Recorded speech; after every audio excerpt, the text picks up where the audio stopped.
You win the title, and then you go backstage and you find the bottle of champagne, which has done very well for you. How did that come about, and were you expecting that it was going to become the phenomenon that it is?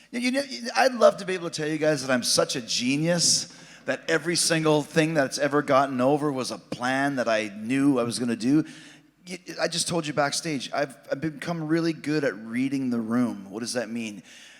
When I say something, and I never, once again, like the Wizard, for example. I threw a fireball at Eddie Kingston, and then on commentary, I said, because I'm a wizard, and it's like, because I was thinking in my head, well, don't wizards throw fireballs and cast spells and that's a wizard would do that. And then suddenly I'm reading, because before, 10 years ago, if you said something like wizard, you knew it was getting over because people would bring signs in the crowd. You ever notice there's no signs in the crowd anymore? You know why that is? Because people are too busy doing this. So they can't bring a sign. Nowadays, the signs in the crowd are Twitter and Instagram and the kind of the responses that you get. Wizard right out of the gate. People loved it. They're making wizard memes. They're making Gandalf as Jericho and all this other stuff. Now I got a thing. I'm the wizard. Okay, I'm a wizard. There you go.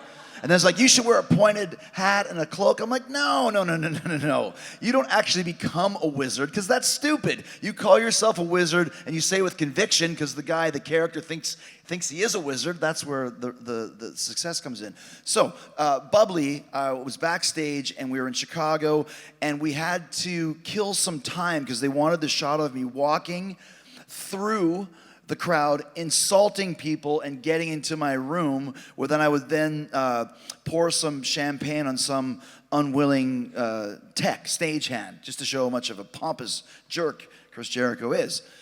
So I remember I was walking through, and I like being live. Let's just do it. And I did it, and it worked out good. And like, okay, we got to do it again because the microphone's not working. I'm like, and we did it again, and they're like, oh, there's something wrong. I'm like, guys, this is great material. I'm just throwing out these improv insults. And if you have to do it again, those improv insults aren't improv anymore, and then it's not as fun. So the third time, I was already kind of angry, like kind of pissed off, like just annoyed, I guess is a better word. So I'm walking through the back, and it's the third time, and now we've got it. And I go into the dressing room, and like I hadn't been in there yet, but they said you're gonna have a spread, like a championship spread. And if you remember, I walk in there, there's literally like a vegetable platter and a bottle of champagne. And I remember walking in and I was like, thinking to myself, this is the spread worthy of a champion? It's terrible. It looks like something like at a church, picnic that someone just threw, so I brought the veggie plate. So I go in there and there's two lines that I said that I really popped myself. And a lot of my stuff comes from movies. The first one was, there was olives. And I said, look at this one. There's a little guy in there. And look at this one. There's no little guy. Where's the little guy? It's from Spinal Tap, right? And that I thought was hilarious. Nigel Tufnell's backstage thing. He doesn't like the fact that one olive has a pimento and the other one doesn't have a little guy in there, and he gets mad. Nobody cared about that one. That's a Nigel Tufnell line. That's funny. There's a little guy in there. Then Dumb and Dumber, if you guys remember, Jim Carrey at some point, he's like, we'll get a little bit of the bubbly. And then they shoot the owl with the cork. Remember that? So just amusing myself was the Spinal Tap line and a little bit of the Bubbly line, and that's it. I pour the champagne on the unsuspecting stagehand, and there you go. Next day, read the room. There is memes, hundreds of them. Not of, there's a little guy in there, like, no, of a little bit of the Bubbly.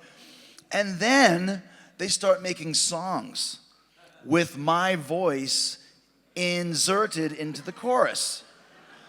For example, Drowning Pool. Let the bodies hit the floor, right? Take out bodies and they put in Bubbly. Let the Bubbly hit the floor. Let the Bubbly, like my voice, or like that stupid Mambo number 5. A little bit of sun, na na na, and it was a little bit of Bubbly, na na na na Bubbly. So they just did, like, they just kept making them, and they was like, oh, this is a thing. So always read the room. And Glengarry, Glenn Ross, Alec Baldwin, always be closing.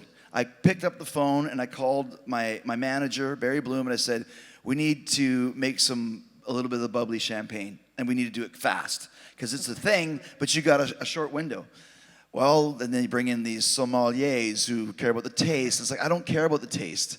All the people want is the bottle. That's what you like. Turns out that it tastes really good. It actually got a really good rating. That's how I know the word sommelier. What is a sommelier? It is a champagne expert. And they gave my bubbly a good review. So, but I was just like, we got to get a cool bottle. That's the most, like Iron Maiden Trooper beer. I've never had a Trooper beer, but I have them in my house just in the bottles. Who cares about the beer? Gives a shit. I want the bottle. So that's kind of how it started. Like we got them done really quickly, and it became a thing that I was just telling Kenny backstage, we ended up selling 50,000 bottles of the bubbly. But had we waited 2 months, we might not have. It was hot. People were excited about it. We used it on the show. We even had the bubbly truck where Inner Circle sprayed the bubbly on the Pinnacle.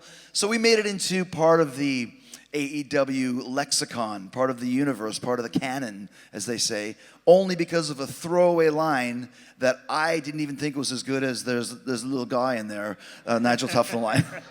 Had it gone the other way, we could have had Chris Jericho, there's a little guy in there, olives. We sold 50,000 jars of olives. I'm not going to tell anybody not to go elsewhere because I did it. I've done it for years. I did it to come to AEW. I walked away from WWE. When I signed my AEW contract, Vince McMahon said, "Can you get out of it?" I'm like, "No, you told me to go here." You know, same thing happened when I left WCW to come to WWE. Sometimes you got to take a chance. And if you believe in yourself and feel that you're not getting your due, then you got to go elsewhere. So once again, if Max or anybody else, you know, Cody, if they want to go elsewhere, I mean, that's kind of just the way it goes.